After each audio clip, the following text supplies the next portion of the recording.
Bonjour, hindi na may mga ganito. Hello, all of my relatives. Okay, so this is the third installment of Bannock and Banter. I wanted to welcome you. Um, my name is Kinwa Blue Sky. I'm a Bear Clan. I'm from the Kitiganzabi Anishinaabe on my mom's side, and on my dad's side from the Sandy Lake First Nation. And so pleased to be zooming in and Facebook living from the traditional unceded homelands of the Wamusqueam peoples here. And I'm uh, technically right at UBC. And so happy to be joining everybody. Hello. We've got some waves. So the setup, just for people to know, we've got sort of a Zoom meeting where we have people that are joining from the Human Early Learning Partnership. And then we're also streaming live on Facebook for so many people to be joining. The tens of people who will be seeing this. Okay, so I have a black screen on my screen. Do people see that? Yes, I'm getting nods. Okay, I'm not sure what the next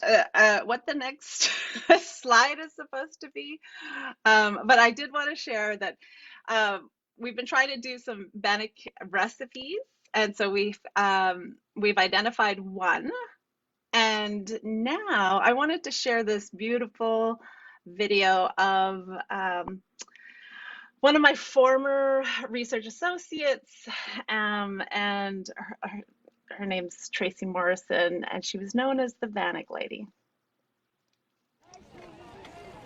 Bannock, Bannock for a dollar. Bannock, Bannock for a dollar. Oh, I didn't even see you. Oh yes, I don't even know that if I introduced myself really to you guys.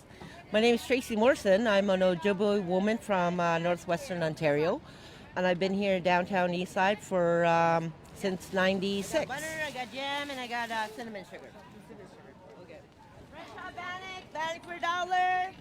It's nostalgic, actually, for here in the downtown Eastside. What I bring to people is stories of what they remember from their childhood or their auntie or their grandma or their mom, right? They remember these things and it makes them feel good.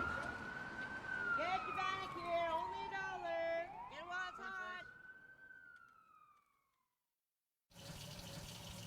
hot. Water can't be too hot or else it'll fry the baking powder. The trick is mixing the dough and then making it into a big piece of dough. It has to be, sorry to say, but it has to be like if you touched a woman's boob, it's about that soft. If not, you're screwed.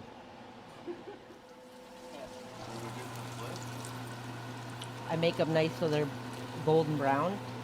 And sometimes I make them a little golden brown so they're a bit crunchy on the outside and soft on the inside. But most people like it the way he does it. He's got it down. You need a bag, right? Yeah. Tom, can you hold on? Oh, okay, you know. Cats me out with peanut butter and bacon. Yeah. There you go. Cats me out with peanut butter and bacon. Yeah. Thank you. Liquid. Oh, I can't believe I just got here. Freaking already done. I think that was record time. Thank you. See, it doesn't really matter if she's in here or not. So We all sell out. I'm gonna have to run up and get more supply. Okay, here.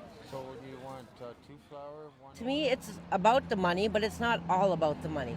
I sit here and I talk to people. I say, hey, how's it going? You know, and I genuinely care about the people.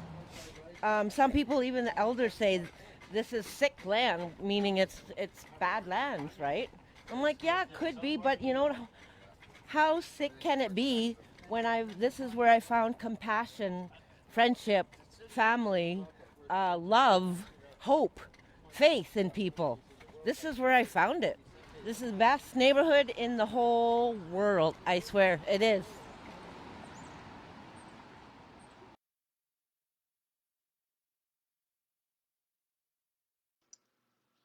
Oh, that's pulling on my heartstrings. So that's Tracy, as mentioned, Morrison.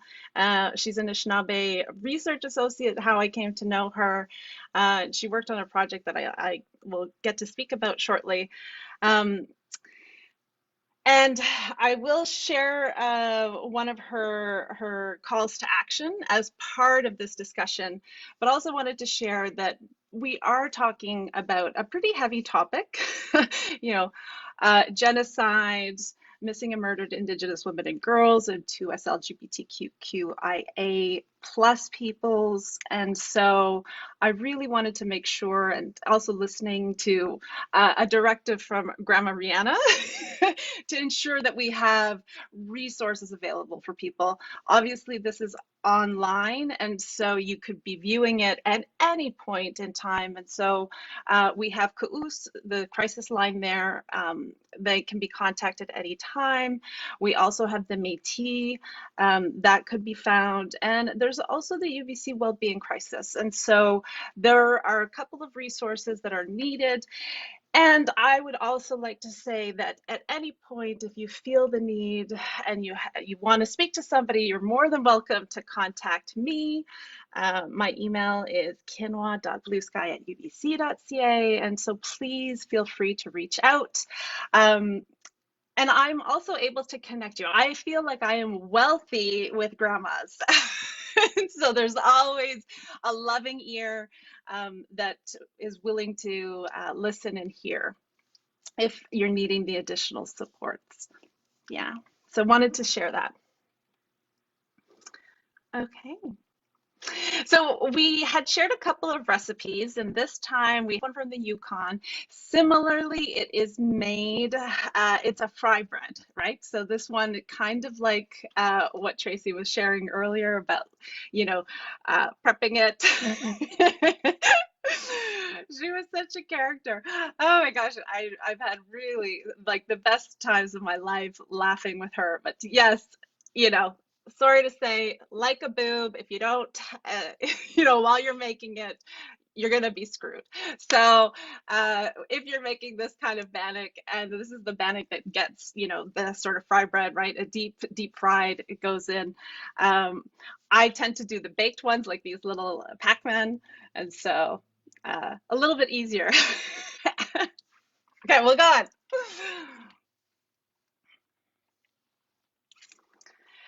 Okay, so the setup of how, as mentioned, so everybody here that's at help, because we're doing this for ourselves.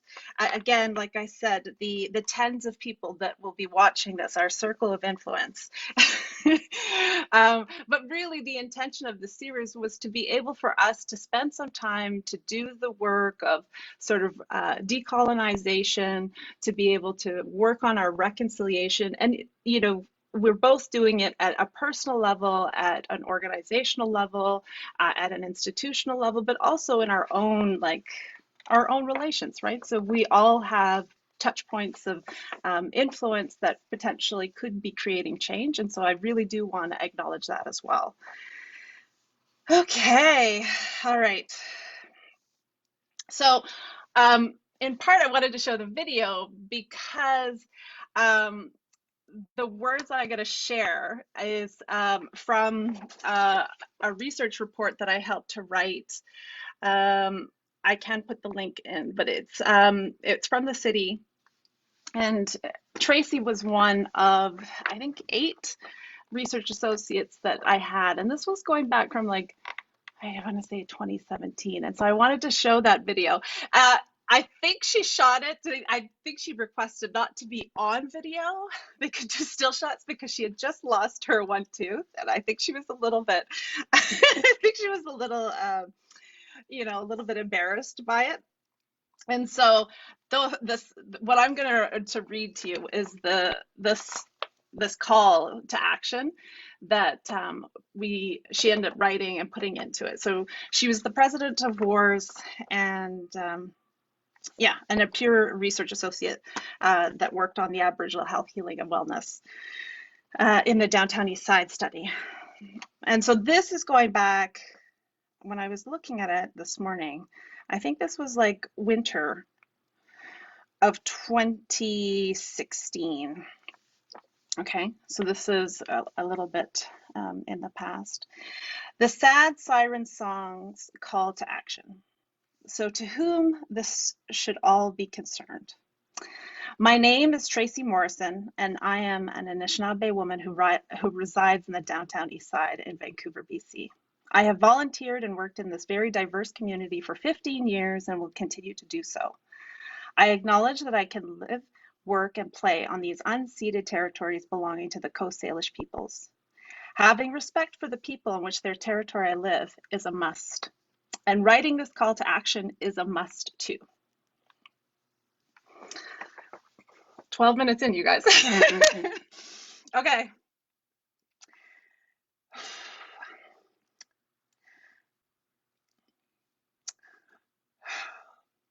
When I hear the sad song of sirens that ring in my neighborhood every day, all day long, I'm dreading the story I will hear if this person has made it or not. This emergency crisis of overdoses and death has taken its toll here in this city that I love so much. It's inconceivable. So hard to understand. Why can't this problem be helped or solved? Why isn't what we are doing working? The lights of emergency vehicles aren't what I want to see on every block. At this time of year, I want to see Christmas lights, not those beacons firing off the urgency of their journey. I believe that the war on the poor has a lot to do with this. The laws need to change. That is a pipe dream. Instead, we as a society, the residents of the Downtown East Side, need to ally together to create positive changes in the here and now. And I know in writing this call to action, it's not going to change much. But for me, it's a start. First, I'm going to send this plea to everyone I know, all organizations and their varying levels of stakeholders, directors, colleagues, and friends. And I was the research coordinator, so she sent this to me. I want all to be an active part of the solution, not the problem. I'm proud to have taken part in hosting an naloxone and overdose response public training event at 501 Powell Street in the city of Vancouver, and partners like the Vancouver Area Network of Drug Users, VANDU, Vancouver Coastal Health, and the BC Centre for Disease Control Harm Reduction Program, the Downtown East Side Market, and of course, Western Aboriginal Harm Reduction Society, WARS. Over the 230 people were trained that day. Again, in partnership with VANDU and WARS, I joined in on the discussion at the public forum on the fentanyl overdose crisis at City Hall on December 8th, 2016. A week later, City Council approved the 2017 budget to add targeted funding to address the fentanyl crisis. That's putting a huge strain on the city police and fire services. I also do a lot of my own outreach on the street. They're selling my Bannock. Usually in the evenings, a warm piece of Bannock will do you good. I want to also acknowledge that all the unsung heroes in our community who are doing their part. And yet, the sirens still call. More must be done. So I ask you to question yourself. How can I help? We need everyone, not just the people who reside in the Downtown East Side, but all of Greater Vancouver, the province of BC, and right on through across Canada. All levels of government, all nonprofits, health authorities like VCH and First Nations Health Authority, the Vancouver Police Department, and housing agencies of all kinds, etc. They must all get on board. And that is what I truly want for Christmas. For all to ally together. Stop the drug war. Stop the war on the poor. And we must all work together and help our people who are some of the most criminalized, stigmatized, and marginalized, all living here in the downtown east side. We have the right to live. Thank you, Miigwech. All my relations, Tracy Morrison, President of WARS and Peer Research Associate of the Aboriginal Health, Healing, and Wellness in the Downtown East Side Study. I mean, it was very hard to read that, but I thought it was very important because she was so instrumental in the work that even I'm doing now. And yeah, I'll go a little bit more into it. She passed away from a drug overdose shortly thereafter. And she was so beloved that when they held her funeral, they had Oppenheimer Park. It was so amazing to see. The mayor came out. There were thousands and thousands of people in the park, from everybody who, residents of the downtown east side to all of the organizations that she had worked with. She was such a beloved advocate. And I got the chance, of course, to work with her in doing this research, which took a couple years. But she was such an advocate for women's organizations. I got to also do some work with her through Sex Workers United Against Violence, and the ways that she had spoke about strengthening community and leadership and the women.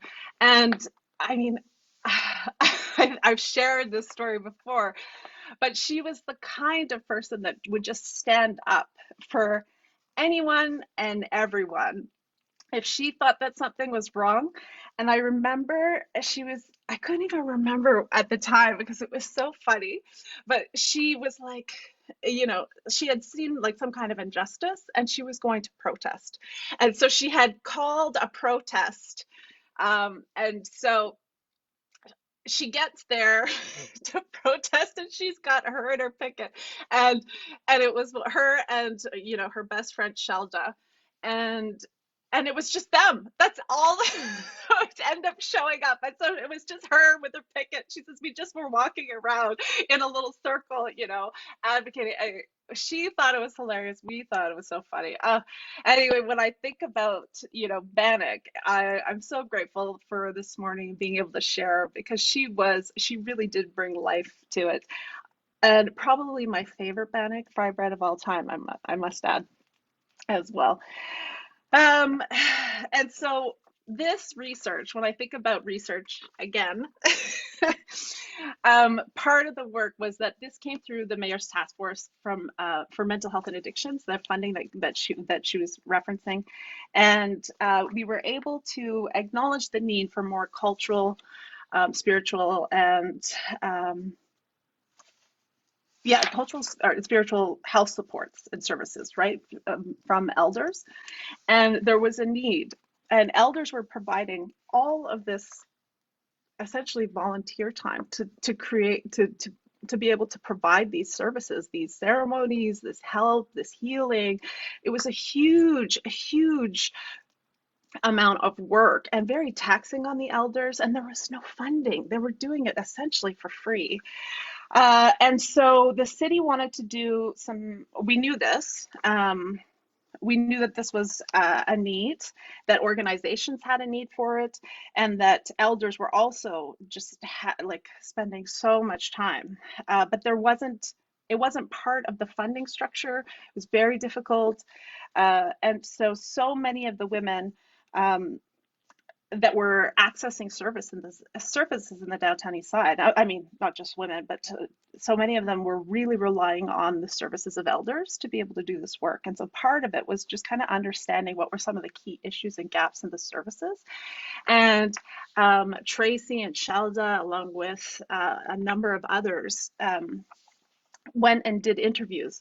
So we interviewed 25 elders at a number of the organizations and identified the gaps in services that weren't, that weren't being met. And so that was something like that took such a long time to do, and like how can we improve the health outcomes and how can we support these needs, and again, understanding sort of the marginalized community down there and all the the needs. And so we end up coming forward with this report. It was approved, and they end up approving the mayor approved the first $300,000 that would go towards supporting elders, Indigenous elders. And so that funding ended up supporting, I think, 8 separate organizations that were then able to take the funding and actually hire elders to do the work that was needed in the downtown east side. So it went to and not just in the downtown east side, like it went to battered women's support services. It went to a couple of different organizations, also like Duke, and did it go? Oh yes, it did. And so they were able to then hire elders and compensate them or provide honoraria, provide services, and some of them were just like cultural services, ceremony, medicines, travel here to the UBC gardens. They had Sundance. Like, I mean, there was really like beautiful things that came from the funding. And I know this because after like they distributed the money, they did, was it 2 years? Might have been 3, right? Like a 3-year funding cycle. They brought me back, the city brought me back to evaluate. It was such a beautiful full circle moment for me to see that the funding that we had, or the research had led to the funding, had led to, all of the services that I got to then like see. It was like, so I got to work with all of the organizations again to get the feedback about like, all the how wonderful, but again, more funding is needed. Some of the barriers, some of the things, like the challenges for both the elders that were working in the community, and then like the ongoing needs, and the structures around like transportation and providing these things, and that not being included, and space. And so this was around the time that the national inquiry was also about to take place. And so I knew that, or well, everybody knew that there would be ongoing needs for supports and services. And so I got a call out of the blue. So some of you might know this, but I got a call out of the blue from a grandmother named Delana. And she said, backtrack. The city contacted me and they wanted to do a working meeting about how to potentially facilitate and support services for the national inquiry that would be coming. And so it was an invite was sent out to tons of women's organizations to be able to come together and see how we could support families, right, that would be going through the inquiry. And so we had a working group meeting. And there was about 100 people, and of course, many of the themes that we had previously heard were for sure were surely coming forward. And so I'll put this in the chat, and maybe Agata, you can put it in the chat on the Facebook feed. But this was the working meeting report that came forward. And again, there was an advocacy, like, we need space, we need space, we need space. And so we knew that there was a need overall, like how would all of these organizations potentially support the women that were going to be, women and families, right? And that were going to be needing the support. And so this was the meeting report that ended up coming forward, and we were able to advocate for funding for a space so that they could help and support the families. Then I randomly got a call from Delana. So this was this was a little bit like time after that, and I have no idea how she's contacted me or how we've been in touch or like but she says, honey, I would like you to come in. We're pulling together the circle of downtown East Side grandmothers, and we need somebody to facilitate a strategic planning session. So I said, sure. She said, we're having it over 2 days, and she sends me the address. So I show up. Um, I've never been to the place, and I show up, but I'm running late, and Grandma Delana is there, and I'm about a good 20 minutes late. Again, parking in the downtown east side can be very challenging. Never put coin in the meter. Um, so anyway, I get in.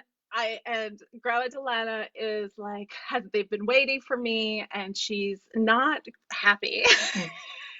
She's getting side eye from a grandma, like, I couldn't feel worse. I was like, oh my God. So the rest of the day, I was, taking notes, all these things, and we were kind of planning, and we had a full day the next day. So I was like, I am going to get there half an hour early.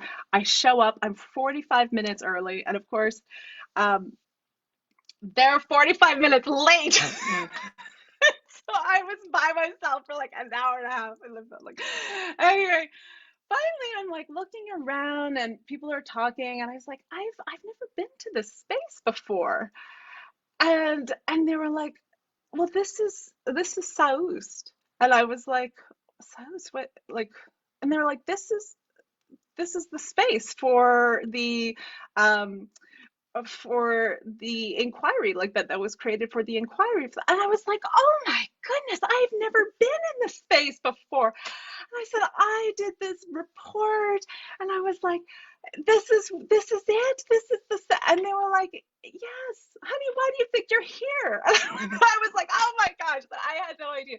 So now, I mean, there's such there this space. Anyway, I should there, if you Google it, but I think I could put this in. It's such a beautiful space in the downtown east side, and they had to shut down at parts during COVID, but they've transitioned to online, and they are creating a new space for it, and so it's hoping to be finalized in 2025. But it was a beautiful space to support the families. There's a lovely video. We won't show it today, but a lot of, again, the art, the cultural space. They provide healing services. The elders. Grandma Delana has an office there. Yeah. So it's a very beautiful space, and I'm so grateful that they're going to have an additional space. So part of the strategic planning was to come up with like how each of the grandmas potentially could be supportive of the work for not just in the downtown east side, but also just to lift up, right? Soust in Hulkaminam is sort of to lift up, and so I was thinking about, about the calls for justice. One of them in particular is to be able to support by lifting, understanding some of the concepts, the language from the tradition, where you're living. And to me, that is sort of a full circle moment of being able to kind of have worked to create, to have the space, and then to be working. So with the grandmothers, we were meeting in person. This was around, before COVID, during COVID, and I was trying to get them online.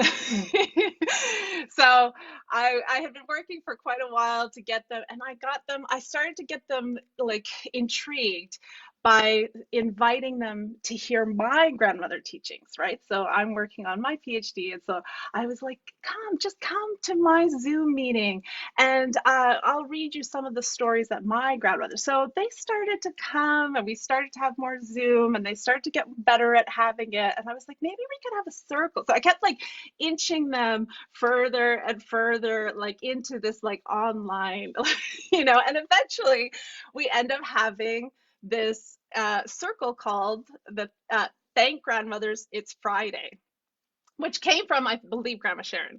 And so we started to do it. We said just an hour at noon, we'll open it, we'll have just anybody come. And so that's how it kind of started. This was well, we were in the pandemic. I have a feeling now. So we were in the pandemic and it was like October. But the funding that came forward was from the city. It ended up being from this research that it's the Elders Grant. And so that's the funding that's been going through to support the grandmothers. And we just found out this past week that they're supporting another year of funding for them.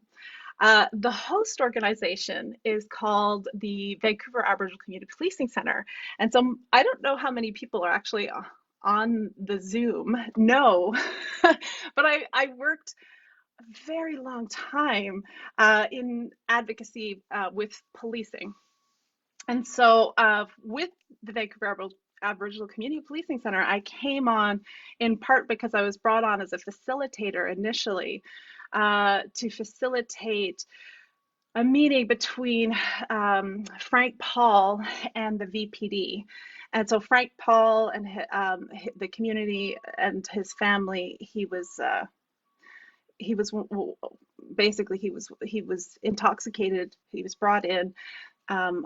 When they released him, a young police officer put him in the back of an alley, in the back of a dumpster, and he ended up dying because of exposure.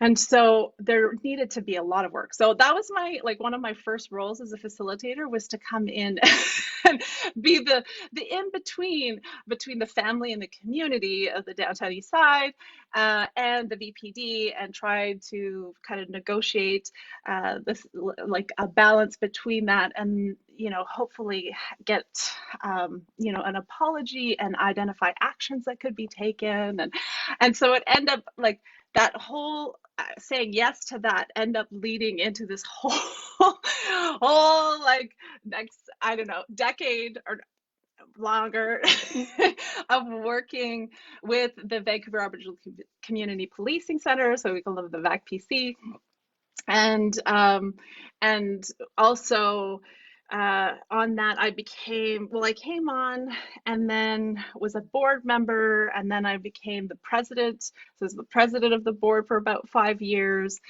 And there was so much that happened. We worked with the VPD. We did get an apology. At that time, there were so many actions being taken to support, again, the Opal inquiry had happened. There was calls for that. There was things going on with, Sisters in Spirit and women's collaborations, and there was so much movement to try and create safety, in particular in the downtown east side, and in leading up to the inquiry and thereafter, and the ongoing supports and services. And yeah, I don't know. I mean, it's all led. So and then I stepped away. I was a mom, I was a student, all of these other things.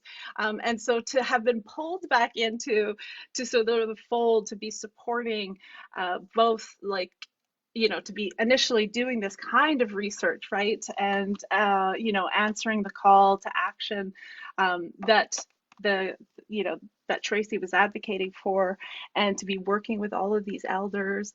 And, Grandma Sharon identifies as a harm reduction elder. And so much of the work that I think that needs to be done is always around creating love and light, and spaces of safety and healing and growth. And there's so many ways to do that. Um, yeah, and so that has led to a lot of the, essentially the work. I think of like the work that the inquiry has called for or had like called for as part of the calls for justice. Um, I thought I would just give a couple of like highlights. Uh, I had shared some resources, and those will be shared again at the end. But one of the resources, and I listened to it today, but Elder and Grandma Rihanna shared with me as in anticipation of Bannock and Banter. She was like, Kinwa, you have to share this. But former Chief Commissioner Marion Bullard, she's now the Chancellor at UVic. And so hopefully she'll be at my graduation when I graduate from UVic this year with my PhD. So I'm grateful for all the work that she's done, obviously. But as part of her work, that the final Missing and Murdered Indigenous Women and Girls report was released in June, again, around my birthday, you guys, June of 2019. And it included, the calls. There was 231 calls for justice. So this was now almost 3 years ago. It started about 7 years ago. And we've included the calls. And so there's a couple of things. Oh my gosh, the time is going by so quickly. There's a couple things that I really wanted to impart today, which was one, the importance of the work and what needs to be done, and that there's a role for everybody to do it.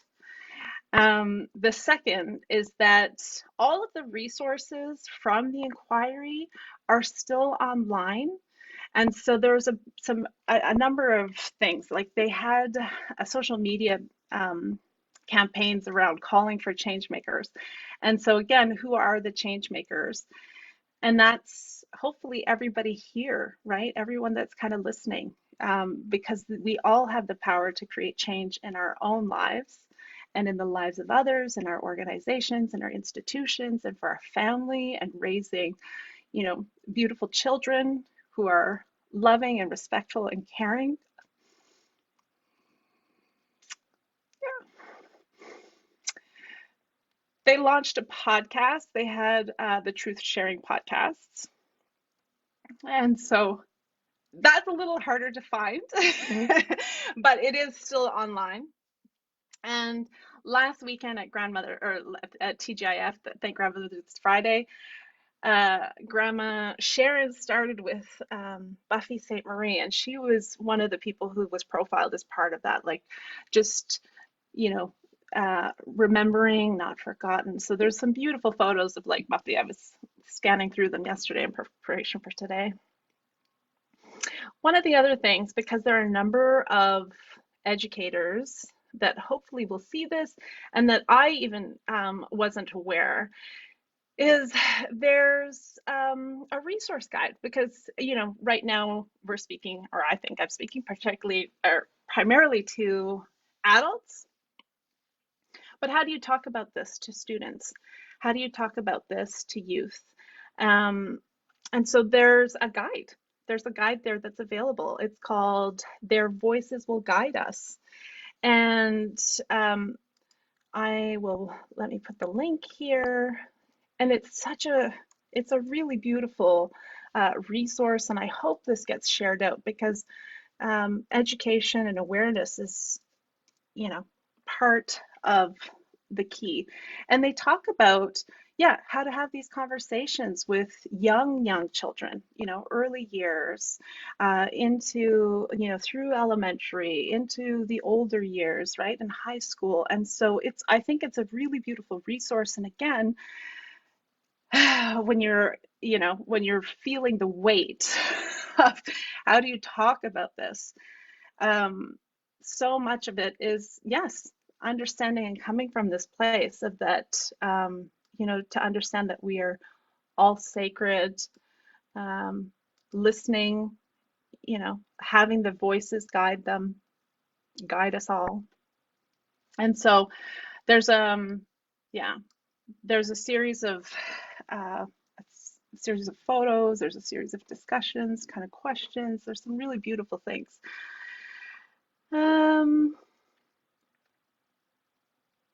What else?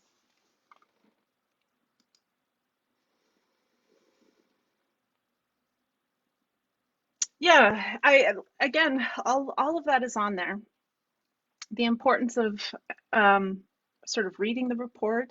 I thought that the interview that we shared with Marianne Buller is because it's very recent, it's an update. You know, she talks about a little bit about, you know, the bright light, you know, some of the things to be mindful of and excited of, in the after, you know, what has happened. So the Yukon, and I was speaking actually to somebody recently, but from the Yukon and the Northwest Territories, how they have an implementation plan. She's heard from many allies about what we can do, and you know, she advocated it herself, like, you know, go back to the report, read it, look at how this could potentially be implemented. And so I thought I would, in particular, call attention to, there are so many, there's so many calls, right? But the one call, or the one section that I hope that if you're unsure or uncertain to where to start, you know, with the 231, not sure if they all, you know, all concern you, there is one section. And this is a call for justice for all Canadians. And so I thought I would just spend a couple of minutes just reading the few that apply to everybody. And so, okay, let me drink it. Okay. Each person has a role to play in order to combat violence against Indigenous women, girls, and 2SLGBTQQIA peoples. Beyond those calls aimed at governments or at specific industries or service providers, we encourage every Canadian to consider how they can give life to these calls for justice. So, 15.1. Denounce and speak out against violence against Indigenous women, girls, and 2SLGBTQQIA people. 15.2.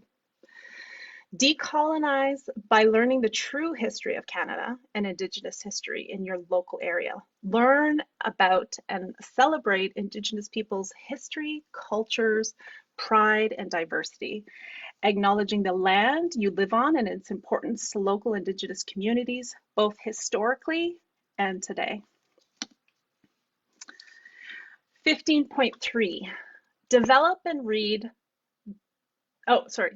knowledge and read the final report. So listen to the truths shared and acknowledge the burden of these human and Indigenous rights violations and how they impact Indigenous women, girls, and 2SLGBTQQIA people today. 15.4, using what you've learned and some of the resources suggested, become a strong ally. Being a strong ally involves more than just tolerance. It means actively working to break down barriers and to support others in every relationship and encounter in which you participate. 15.5. Confront and speak out against racism, sexism, ignorance, homophobia, and transphobia, and teach or encourage others to do the same whenever it occurs, in your home, in your workplace, or in social settings. 15.6. Protect and support and promote the safety of women, girls, and 2SLGBTQQIA plus people by acknowledging and respecting the value of every person and every community, as well as the rights of Indigenous women and girls and 2SLGBTQQIA people to generate their own self-determined solutions. 15.7. Create time and space for relationships based on respect as human beings Supporting and embracing differences with kindness, love, and respect. Learn about Indigenous principles of relationship specific to those nations or communities in your local area and work and put them into practice in all of your relationships with Indigenous peoples. 15.8, help hold all governments to act, or sorry, help hold all governments accountable to act on the calls for justice and to implement them according to the important principles we set out. Yeah, and so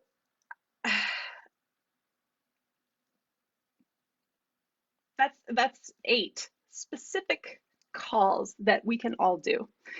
And I know, and I've been witness to a number of them that are implemented, you know, here at HELP, within the School of Population and Public Health, within the Faculty of Medicine, within the University of British Columbia. I've seen this. And there's so much more, right? There's so much more that can be done. And so I'm so grateful for everybody who has, shown up today, who's created the time and the space to build relationships. Before I mention anything else, I also had identified the importance of this kind of work, right? And it's one of the things that I try and do is to create responsibility and accountability and sort of acknowledge the relationships that are sort of needed to be able to do this work, right? We can't all do it. We can't be sort of always lifting the heavy burden of genocide or missing and murdered Indigenous women and girls, or like violence. Like it's can be very heavy. And so that's why I think it's so important to have allies. And so I've been, me, I've been talking a lot about, other ways of kind of connecting to this information. And I had highlighted last time how the Lord of the Ring and Tolkien's work could potentially apply here. And I do this in my own, when I do strategic planning or organizational development, I really do talk about this as a way for people to kind of think about it. And so I don't want to lose people because not everybody loves Tolkien.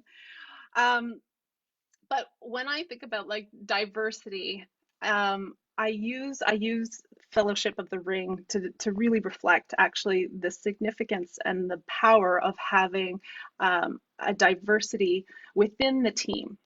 And so if you can think about the Lord of the Rings, there's diversity within our own families, within sort of teams, organizations, institutions, businesses, and the significance of having diversity in Lord of the Ring is critical to the fellowship's success, right?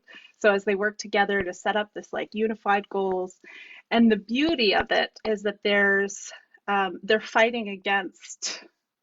This is where I might lose people, so I'm not gonna. I was like, we'll keep it the servants of the dark of Lord Sauron, okay? So they're fighting a unified team, but they're all the same. And so it's sort of the ethnic diversity, the cultural diversity of the fellowship that enables them to be able to actually succeed, right? And overcome sort of the dark Lord. And so the fellowship has, as we know, they have the hobbits, they have a Numenorian man, they had a man from Gandor, they have an elf, a dwarf, a mayor, like Gandalf. And so in real life, having a diverse team enhances innovation and creativity, right? It's a key benefit to the work that we do. It boosts productivity. And when you can move people, right, to contribute to their fullest, it has a tremendous impact in the work that we do. And so by having this group, we have a wide array of skills, of ideas, of strengths, and of networks as well. And so you're able to build the connections. And when you have a team of the same, then you tend to have a team that has all the same weaknesses, right? And with Lord of the Rings, they have all the same weaknesses. There's nobody there to complement their strength or to be able to step in. And so, I'm looking at the time, but basically, the hobbits are able to go undetected, right? The men have that strength and the cunning mental ability. We have the dwarf for comic effect. I'm looking at my team. I don't know who she's talking about. We have the elf, right, who can see for miles and can hear for miles, and is mortal. And then we have Gandalf, and with the experience and the wisdom. So with all of these traits within the fellowship, that's how they're able to ultimately overpower and um, basically they're able to come together in a unified goal. And so when I think about, and also there's also, that's like sort of like the diversity of it, but again, there's personalities, there's cultural differences amongst them, where they're from in different places. And so when I think about like allyship and the work that we have to do, it's so important to recognize, and we have traditional teachings around this about, of course, acknowledging your gift, and you can only truly become who you're meant to be is if the community is able to see it, right, and to uphold your gift. So you could have your gift, but if it's not being upheld, then you're not actually sort of fully able to become who you are. And so it's so important that like when you're creating these teams or doing this kind of work, that you're able to then potentially like step into who you are and have that team be able to recognize your strength and your abilities. And so yeah, I think that's the kind of work that that we need to rise up to in especially answering the calls for justice, the calls to action, um, just any of the decolonizing work that we're doing. It can be the big stuff, but it can also be the small stuff. And so you've got to know what so like, what do you bring to your fellowship, right? And so I look to my team, and it's so beautiful. I mean, I joke about like, this. I joke about this because I said like, oh, somebody will talk about it, and I'm like, oh, you read it? You're one of three. And not everybody needs to be the reader, but I love Michelle Weeds came to me yesterday. She said, you joke about nobody reading. She's like, I read it, and I'm like, oh, bless your heart. But not everybody's going to be the person in the front who's going to facilitate. Not everybody's going to be the elder. Not everybody's going to be the youth voice. There's so many things. And so when you create these spaces or these teams, to have that kind of reflected, because when I do policing work, I'm not the person always. I don't know if Marlise is watching. I sent this to her because she works for the RCMP and we've been working together for a number of years. But the counter surveillance unit, that's hard work. And so, the people who are working, the elders who are doing harm reduction, the advocates on the front lines, the women who are, you can't always do everything that that's being called for or the need to, but you can always do something. And so yeah, I don't know, that's what I wanted to share. And we've got 5 minutes. Did anybody else want to share anything?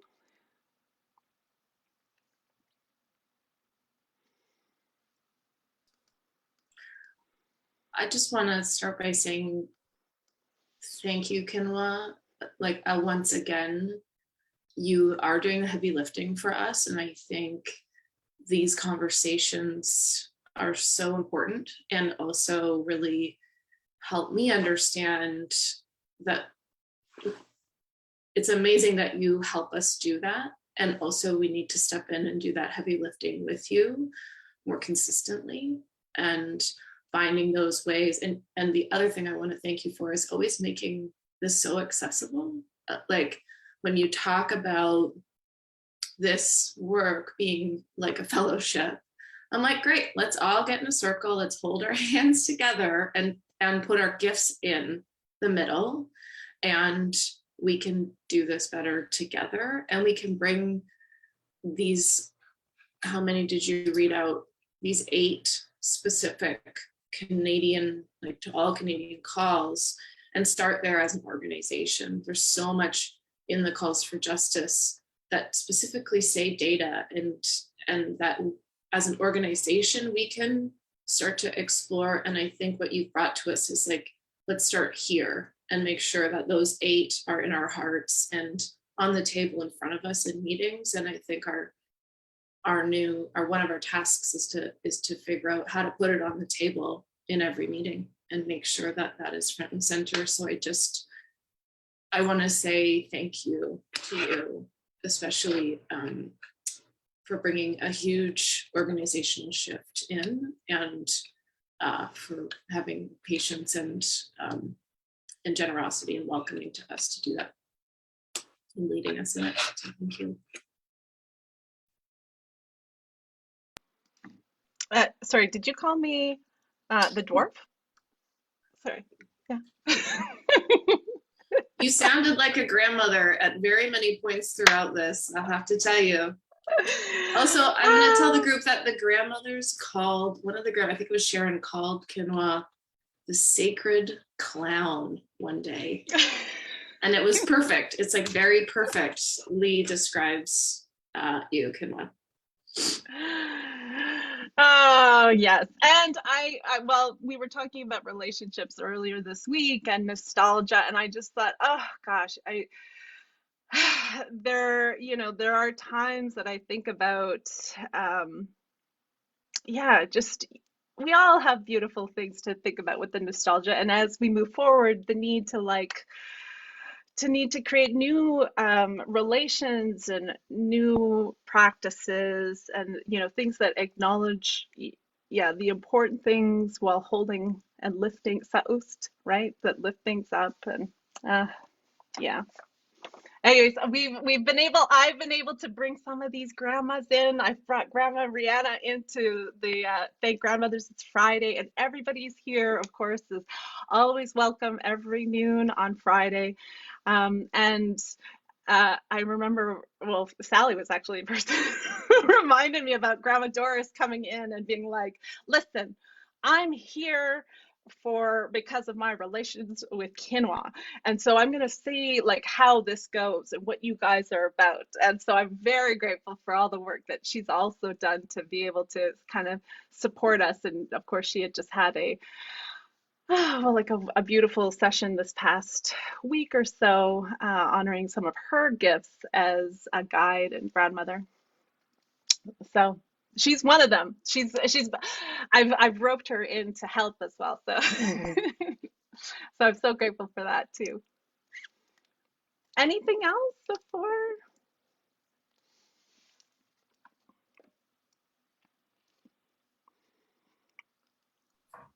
Okay, I have to say, you said make Bannock. But actually it was with my son, because my son learned how to make Bannock in his public school, along with having a speaker come and talk about why the February 14th Women's Memorial March, I was trying to remember the name, why that was important, and speak to their class, grade 8s, about what it meant. And that he and that facilitated a conversation, at our house. So I feel like I'll mention it to say that feels so hopeful. I mean, my kids know more about the history and the need for what change is needed going forward than I knew as an adult. you know? So I hold that. Thank you, first of all, I should say, Kinwa, for these sessions, because I think it's always hard to have these conversations. And I think Sally is bang on to say you make them accessible. Yes, so thank you for that. And that's my little bit of hope, to see my kids just getting embedded in the education system in different ways. Ah, I love that. And I didn't ask. I mean, I made the plea last time, but I wasn't able to make that again. I should say, this is gluten-free, Bannock. It's not, Oh. not only does it not look, it's like hard, and anyhow, it was our best try. Yes. Okay. Well, maybe you needed Tracy's instruction. He might be keen on hearing that, actually.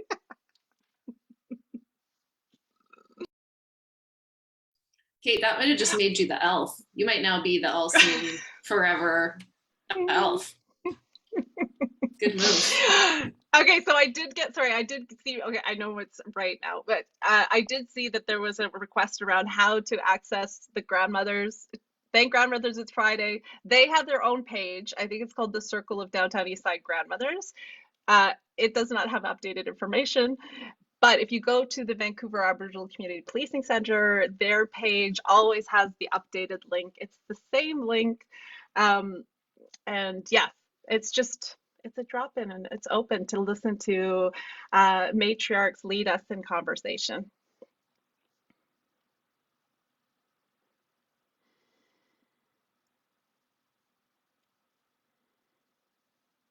And there we go. Yeah, there's the full report. And that, like I said, that interview is really great with Marion Buller.